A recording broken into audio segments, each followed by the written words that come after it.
Yo, what's up, guys? Welcome to the return of the ColdCat Sports Show. I am Bryce, your host, and let's just get right into the show. First thing we're going to talk about is earlier today, the Bills extended Khalil Shakir with a 4-year, $60.2 million deal with $32 million guaranteed. He turned into a huge player for the Bills last year. When they weren't really supposed to have any guys, he became their go-to guy along with Keon Coleman. So I really love this for them. It gives them two receivers now to build around instead of potentially having only one last year. And I'm really excited to see what he does with these next 4 years with the Bills. Yesterday, Diana Taurasi retired after 20 years of playing in the WNBA. 6 Olympic gold medals, the all-time WNBA leading scorer. She's got 3 rings, like 4 or 5 MVPs. She's unquestionably the GOAT of the WNBA right now, obviously, because I do think Caitlin Clark will eventually surpass her. But Diana Taurasi is unquestionably the GOAT in the WNBA and will be for quite some time. Also yesterday, another retirement, because Jason Peters retired yesterday, and now he is the new veteran. He is a veteran mentor with the Seahawks. Another retirement, great career. I think he was also like 43 when he retired, and he was drafted in 2004, I think. So his career lasted 20 years, just like Diana Taurasi's did.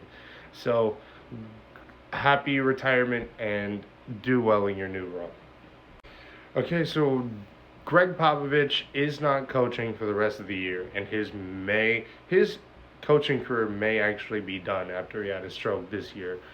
And if it's the end, just look at these. All-time leader in wins, 5-time NBA champion, 1 Olympic gold medal, 3-time coach of the year, 17-time coach of the month, and led the Spurs to 22 postseasons.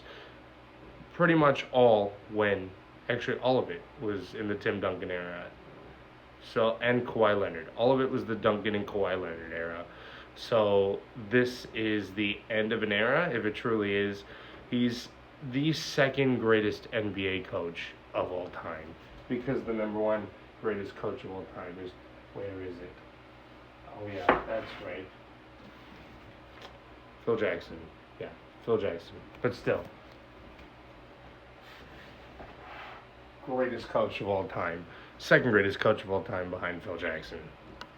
The Saints hired Brandon Staley as a defensive coordinator. You really couldn't do much better. He's a really good defensive coordinator. He's just a terrible head coach.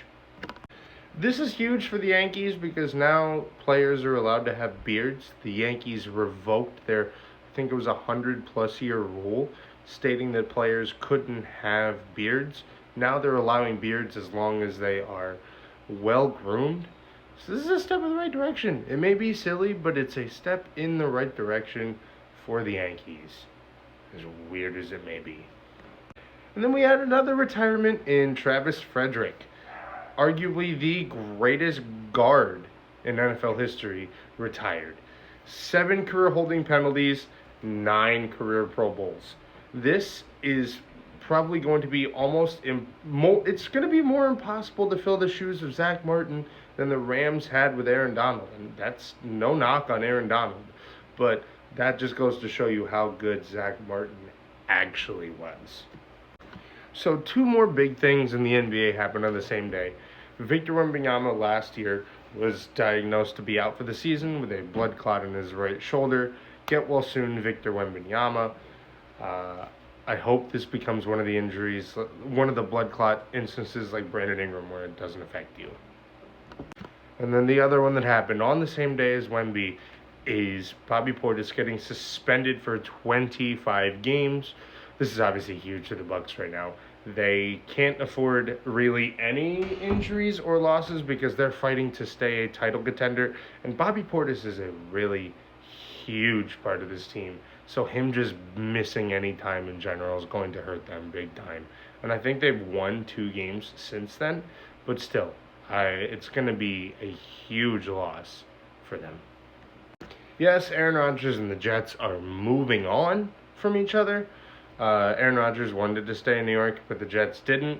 So it looks like he's going to be their post-June 1st cut designation, which means they're going to cut him now and then designate his cut for June 1st, so they save cap space by cutting him post-June 1st. Yeah, that's going to do it for the return of the ColdCat Sports Show. If you guys liked it, you know what to do. Like, comment, subscribe, and as always, I'll see you guys next time.